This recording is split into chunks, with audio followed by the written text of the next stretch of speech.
If we miss out on the elite quarterback and tight end early in your draft, do not panic and reach for one of these mid-round players. Let's wait to the end of our drafts and grab one of these late-round sleeper options that have league-winning potential. Today, that's exactly what we're going to talk about. I'm going over 7 total quarterback and tight end sleepers that have the ability to win us our leagues if we miss out on the elite options. Let's not waste any more time. Let's hop right into these quarterback and tight end sleepers in your fantasy football drafts for 2025. The first late round quarterback I love targeting in my drafts, Caleb Williams for the Chicago Bears. Now, it's no secret, this Chicago Bears offense might be the most improved unit in the entire National Football League. Ben Johnson, new head coach of the Chicago Bears. We've seen how impressive those offenses have been in Detroit the last couple of years under his leadership as offensive coordinator. Now he assumes the position running this Chicago offense. They've made significant improvements across the entire unit. Now they're projected to have a top 10 offensive line. And in the 2025 NFL Draft, they spend their first 2 picks in the draft to go get weapons for Caleb Williams, who might have one of the best supporting casts in the entire league. Starting with DJ Moore and Rome Odunze on the outside. If that weren't enough, they go out and draft Colston Loveland, the first tight end off the board this year, and they followed that up with Luther Burden in the second round. So it's no surprise that Caleb Williams is projected to have a great season this year, but it's not just through the air for Caleb Williams. Last year, he ranked with the 9th most rushing yards per game at the quarterback position. And this season, sportsbooks have him at 400 rushing yards as his line. And you're getting him as the 15th quarterback off the board. This is a couple rounds behind guys like Kyler Murray, who Caleb Williams is projected to have 3 more passing touchdowns and 200 more passing yards while still providing value on the ground. Now, these are just projections, but with an upgraded coaching staff, upgrading offensive weapons, and an upgraded offensive line, it's hard to see Caleb Williams failing in year 2, just 1 year after being the number 1 overall pick in the NFL Draft. Now, my first tight end sleeper, Tyler Warren of the Indianapolis Colts. You're able to get him as the 10th tight end off the board in fantasy drafts. While this guy wasn't the first tight end drafted this April, he is the most decorated receiving tight end in this draft. He led all of college football in receiving yards, yards after the catch, yards after contact, and broken tackles. This guy is a problem with the ball in his hands. And this preseason, he is not coming off the field with the starters. This guy is going to have a massive role in year 1 for this Colts team, who just named Daniel Jones their starting quarterback. Now, Daniel Jones isn't a very exciting quarterback, but we just saw him lead Malik Nabers to a 170 target season in his rookie year. Now, in years past, it's taken rookie tight ends a couple of seasons to get acquainted and break out in fantasy football. But the trend as of late, these rookie tight ends are coming into the league and they are ready to produce. The last 3 seasons in fantasy football, we've had record-breaking seasons from rookie tight ends. In 2022, it was Kyle Pitts in the yardage record, which seems like decades ago given how poorly Kyle Pitts' career has gone since that amazing rookie season. In 2023, we saw Sam Laporta do it the next year, and most recently, Brock Bowers in 2024 sets the new rookie receiving yardage record. The last 3 tight end ones to come out of the NFL Draft have all been top 5 in rookie receiving yardage records, and I believe Tyler Warren is next in line to do so. He's going to have a majority of this target share with Daniel Jones. And if you miss out on Brock Bowers, Trey McBride, or George Kittle, I'm not drafting those middle tier guys. I'm waiting to snag Tyler Warren as the 10th tight end off the board. He's one of my favorite picks in fantasy this year. My next sleeper, J.J. McCarthy of the Minnesota Vikings. The keys of the franchise have been given to J.J. McCarthy. Kevin O'Connell is willing to let Sam Darnold walk to Seattle, which tells me he has the utmost confidence that McCarthy can step into this QB1 role and lead this offense from day one. Now, you're not spending any sort of significant draft capital to acquire J.J. McCarthy. His ADP is currently the 19th quarterback off the board. And this is following a season where we saw Sam Darnold be a top 10 quarterback last year in this offense.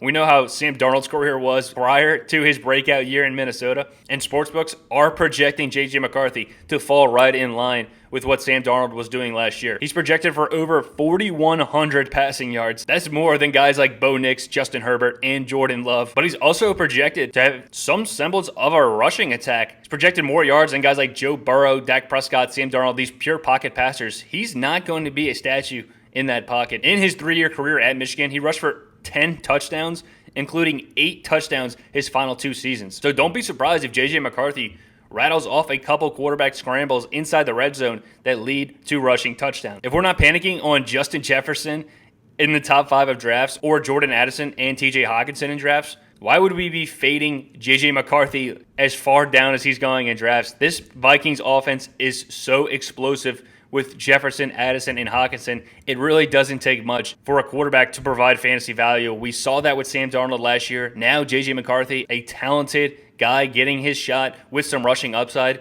It's a no-brainer pick late in drafts for me. I love taking J.J. McCarthy this season. The second tight end I'm looking to acquire in fantasy drafts late is Dalton Kincaid for the Buffalo Bills. Now, many were disappointed with Kincaid's performance in 2024, expecting a breakout campaign from Kincaid, but we just didn't get that from him in this Bills offense. Now, I'm going to blame that on his health. Last season, we saw him deal with a number of issues, and it just never looked the same for Kincaid. Sources close to the Bills organization were asked this very question, why Kincaid's performance in 2024 was so disappointing. And he alluded to the fact that Kincaid just never was right. Even when he was back on the field late in the season, he wasn't fully healthy. And if we look at Kincaid's numbers prior to his injury in Week 10, from Weeks 4 through 9 of the 2024 season, he was garnering over 7 targets per game, which, if we extend that out over the course of a full season, that would have landed him 5th most targets in the NFL. And that's really not that surprising considering the fact that Kincaid was top 10 in target share and target rate. He was actually targeted on 30% of his routes, which goes back to the fact when he's on the field, Josh Allen is looking for Dalton Kincaid. He just wasn't able to stay healthy and get on the field in 2024. I expect that to change this upcoming season. And let's not forget, this Buffalo Bills offense is projected to score the most points in the entire NFL. So we have an explosive offense with a great receiving tight end in Dalton Kincaid getting back healthy in 2025. I think this guy's going to have top 5 targets at the tight end position this year, and he's going to catch a bunch of touchdowns with that Buffalo Bills offense, who some project James Cook's touchdown rate to regress significantly. If we expect that to happen, I think Kincaid is a guy I want to be targeting late, considering the fact we don't have a true wide receiver 1 on this team. I think Dalton Kincaid definitely has the capability to establish himself as the number 1 target in this offense. And if he does, he will pay massive dividends for where he's going in drafts. My next quarterback, Drake Maye, he's going off the board as the 16th quarterback in fantasy drafts currently. And it's pretty similar to Caleb Williams. This Patriots offense upgrades the offensive line with the 4th pick in the draft, drafting Will Campbell from LSU, the best offensive lineman in this class. They go out and sign Travion Henderson, who could be a great receiving back. And they go out and bring in Stephon Diggs, who's looking great in training camp. This Patriots offense should look a lot better,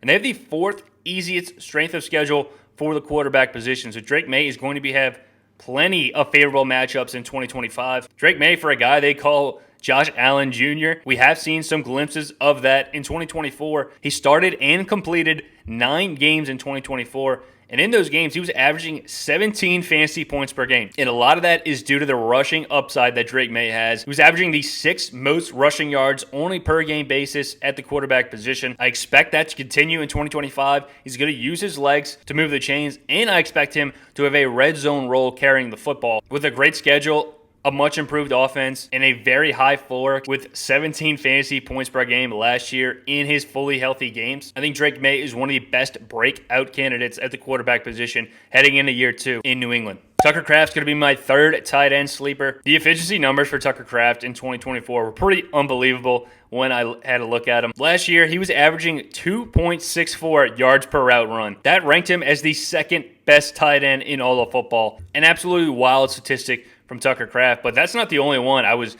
extremely impressed with. He also finished number 2 in yards per target and yards per reception. And a lot of this damage from Tucker Kraft came after the catch. He ranked as the 5th best tight end in yards after the catch, showing an explosive ability once he got the football. For a Packers offense that doesn't have an established wide receiver 1, similar to the Buffalo Bills, they do go out and draft Matthew Golden, who potentially could be a great option this year. But we don't exactly know who's going to win on the outside in Green Bay. But how effective Tucker Kraft was in 2024, we know he's going to have a significant role this upcoming season. For a great offense and an explosive tight end in fantasy you're getting after pick 100, I think Tucker Kraft is a great late option if you miss out on those top candidates. And my last quarterback sleeper this year is going to be Trevor Lawrence for the Jacksonville Jaguars. We've been waiting on a breakout season from Lawrence since he was drafted number 1 overall. And while it hasn't quite happened yet for Trevor Lawrence, we expect that to change this season. They bring in Liam Cohen as their new head coach from the Tampa Bay Buccaneers.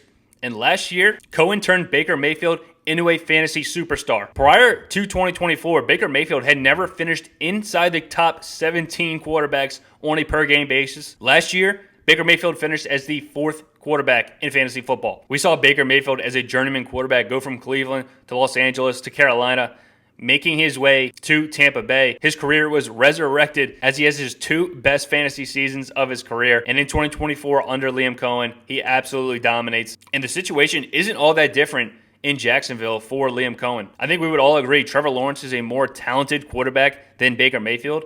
And the options Trevor Lawrence has on the outside to throw to, I would say, are comparable to what Mayfield was working with last year. Brian Thomas Jr. is an alpha wide receiver on the outside, and now they draft Travis Hunter, one of the best prospects of all time. And we're getting word that Hunter's going to play nearly 80% of the snaps. I think Travis Hunter is going to file in as a great slot option for the Jacksonville Jaguars. And in Trevor Lawrence's last 2 fully healthy seasons, he's thrown for over 4,000 yards. So it's not like this guy has no reputation of being a decent quarterback. This year in Jacksonville, he might have the best situation he's had to this date. This Jaguars team might be similar to the Cincinnati Bengals. A good quarterback with some great wide receivers in an absolutely atrocious defense. It's going to lead Trevor Lawrence to constantly be throwing the football all over the yard. And I think at quarterback 20 in drafts, it's just way too low. Given the upgrade at the coaching staff, the wide receiver position, and the constant passing game scripts we expect Lawrence to be in this year. Those are my 7